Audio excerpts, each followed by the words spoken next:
이슈 분석 시간입니다. 지난해 한국 경제는 3.1% 성장하며 3년 만에 3%대 성장에 올라섰습니다. 최근 악재가 쏟아지면서 정부가 목표로 내건 2년 연속 3%대 성장에는 빨간불이 켜졌습니다. 여기에 지난 주말 미국 재무부의 환율 보고서까지 공개됐는데요. 환율 조작국 지정은 피했지만 외환시장 개입 내역을 공개하란 강한 압박을 받았습니다. 조경엽 한국경제연구원 선임연구위원과 이야기 나눠보겠습니다. 위원님 어서 오세요. 예, 안녕하십니까. 네, 먼저 환율 얘기부터 해보겠습니다. 지난 주말이었죠.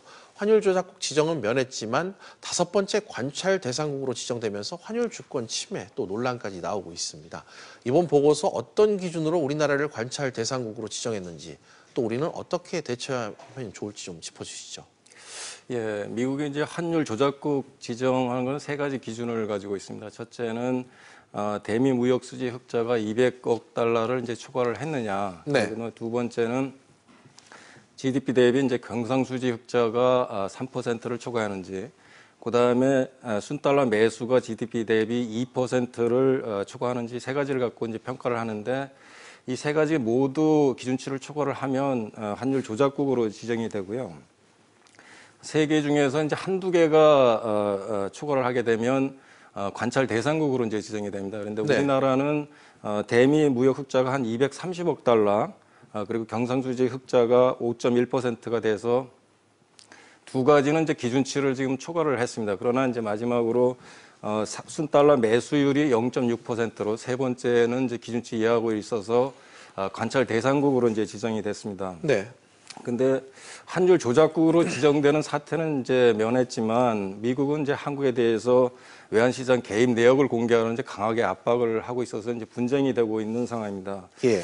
우리 정부는 이제 분기 또는 이제 반기마다 순매수 또는 순매도액을 이제 공개하겠다 이렇게 이제 이것을 검토를 하고 있는 것으로 이제 알려지고 있고요. 네.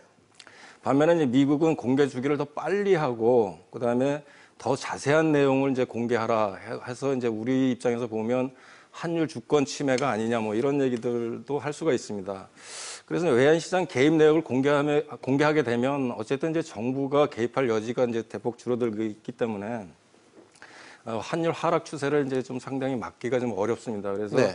해법은 미국이나 이제 IMF 등 이제 국제 사회가 납득 가능한 수준에서 이제 타협을 하도록 이제 노력을 해야 될 거고요.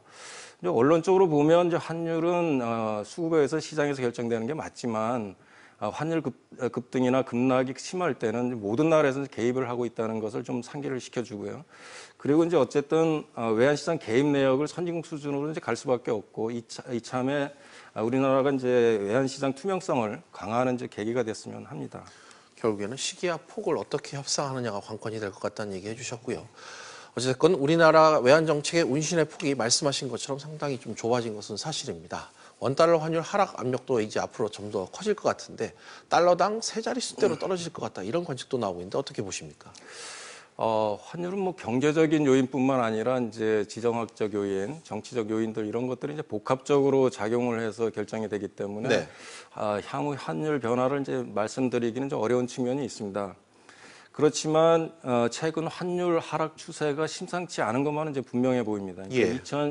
2016년 말에 1,200원대를 이제 기록한 이후에 환율 하락 추세가 이제 계속해서 이제 이어지고 있습니다. 그래서 올해 보면 심리적 마지노선이라고 하는 1,050원마저 이제 지금 위협을 받고 있는 상황이 되고 있습니다. 네.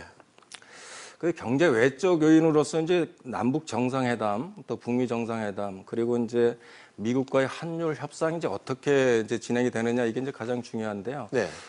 북한과의 이제 정상회담이 순조롭게 잘 진행이 된다면 아이러니하게도 환율 원화 가치 상승 압력이 커지고 수치에는 좀 부정적일 수가 있습니다. 그러나 경제 전반에 이제 좀 긍정적인 영향을 주기 때문에 정상회담이 잘 마치는 게 좋고요. 미국과의 환율 협상의 경우에는 지금 미국이 미국 정부의 이제 보호무역이나 네. 약 달러에 대한 의지가 상당히 강하기 때문에 어쨌든 이제 이렇게 지속이 된다면 900원대도 환율이 내려가는 게 가능하다. 근데 무엇보다 이제 중요한 것은 현재 진행되는 이제 그 환율 협상이 예. 과거 프라자 때처럼 일본이 한 것처럼 큰 폭의 환율 하락을 허용을 하게 되면 900원 이하까지도 이제 갈 가능성이 있다는 점을 좀 명심을 하고 예. 이번 협상에 좀 정부가 좀 적극적으로 잘 대응을 해야 된다고 생각합니다. 알겠습니다. 어찌됐건 2, 4분기 들어서 우리 경제의 환율 악재가 상당히 부각되는 상황인데요. 최근 한국은행이 올해 성장률 전망치를 3%로 유지한다고 발표했습니다. 정부 전망치도 현재로서는 똑같은데 지금 같은 상황에서 환율이 이렇게 문제가 부각되면 3% 달성 좀 어려운 거 아닌가요? 예, 대내적인 위험 요인이 갈수록 이제 커지고 있는 게 사실입니다. 그래서 이제 3% 달성이 좀 어려워 보이는데요. 예. 한국은행은 이제 우리 경제의 성장을 주도하고 있는 반도체나 전자 부품 이런 수출 주력 상품의 이제 호황세가 올해도 이어질 거다 이렇게 예. 보고 이제 3%를 전망을 하고 있습니다.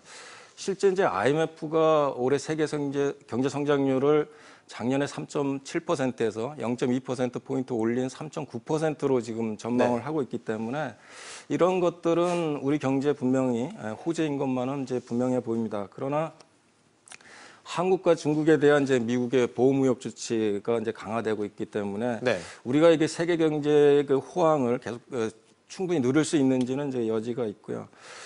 소비 내수 부분으로 들어가서 보더라도 소비 같은 경우에도 현재 이제 고용 상황이 상당히 안 좋고 그다음에 1,566조 원에 달하는 가계 부채 등을 이제 고려를 한다면 소비 증가폭도 크게 기대를 하기가 좀 어렵습니다. 그리고 이제 설비 투자 같은 경우는 반도체 및 디스플레이에 대한 이제 글로벌 공급 부족 현상이 지금 있어서 반도체에 이제 투자는 증가 현상을 이제 보일 거로 보이는데 그래도 이제 중국 업체와의 이제 경쟁 심화로 인해서 작년만큼 설비 투자가 늘 거라고 이제 보기는 좀 어렵습니다. 그리고 이제 건설 투자 같은 경우에도 재건축 규제가 강화되고 정부가 이제 SOC에 대한 예산을 좀 감축을 함으로써 건설 투자도 좀 기대하기가 좀 어려운 상황입니다. 그래서 이제 종합적으로 보면 올해 성장률은 3%보다 낮은 20% 후반대가 되지 않을까 이제 이렇게 기대를 하고 있습니다. 알겠습니다. 말씀하신 것처럼 사실 지난해 우리 경제가 3% 넘는 성장률을 달성한 건 세계 경제의 호황 때문 아니겠습니까? 수출에 의존해 지탱하고 있는 우리 경제가 미국의 보호무역 조치가 또 이렇게 강화됐을 경우 타격이 될 수밖에 없는데 미중 간의 최근의 그 무역 전쟁은 어떻게 지금 관측하고 계십니까?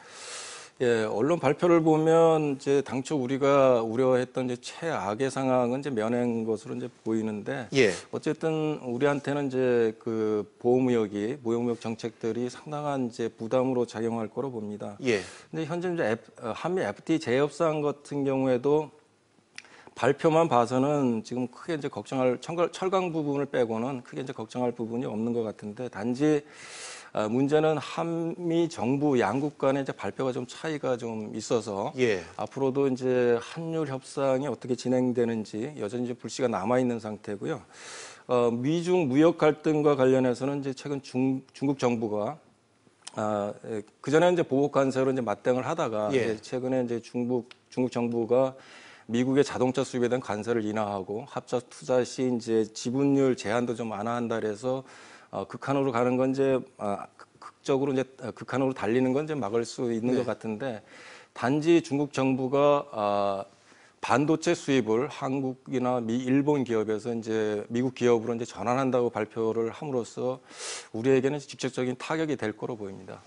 알겠습니다. 이렇게 수출이 막히면 내수로 버텨야 하지만 그 역시 쉽지가 않은 상황입니다. 무엇보다 최근 발표된 고용 한파가 잠잠해지지 않고 있는데 지난달 말씀드린 것처럼 고용 동향 사실상 최악이었습니다. 이렇게 고용 상황이 악순환을 보이는 이유, 최저임금 인상 타이시라고 보기에는 어느 정도 좀 무리가 있어 보이는데 전부는 아닐 테니까요.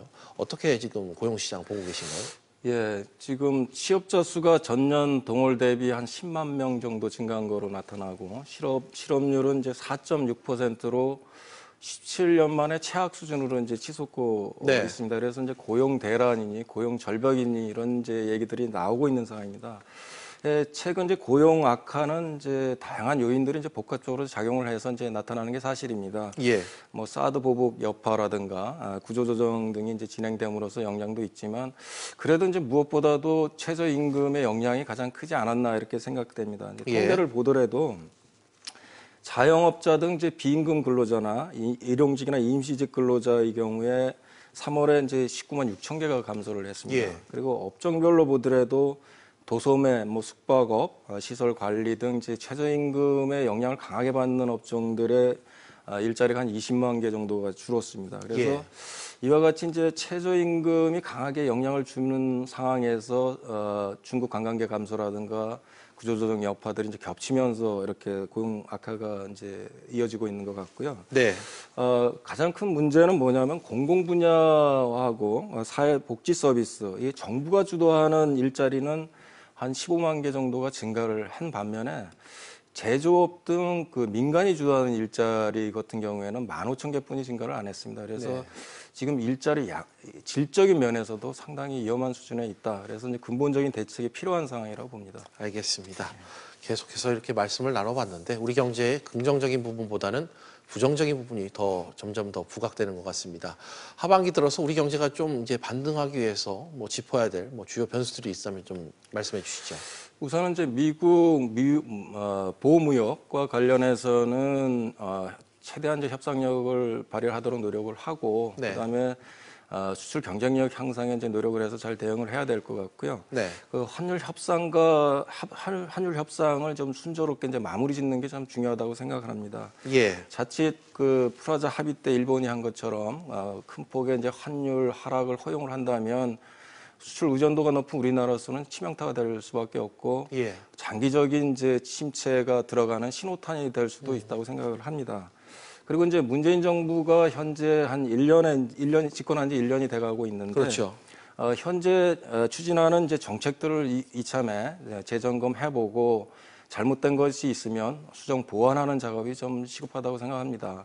특히 이제 최저임금 같은 경우에는 6월 28일까지 내년도 최저임금을 이제 결정을 해야 되는데 네.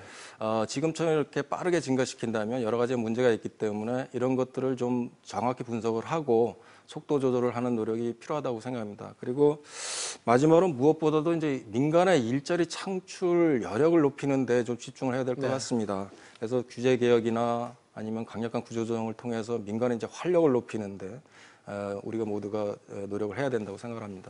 알겠습니다. 지금까지 한국경제연구원 조경엽 선임연구위원과 함께했습니다. 오늘 말씀 감사합니다. 네, 감사합니다.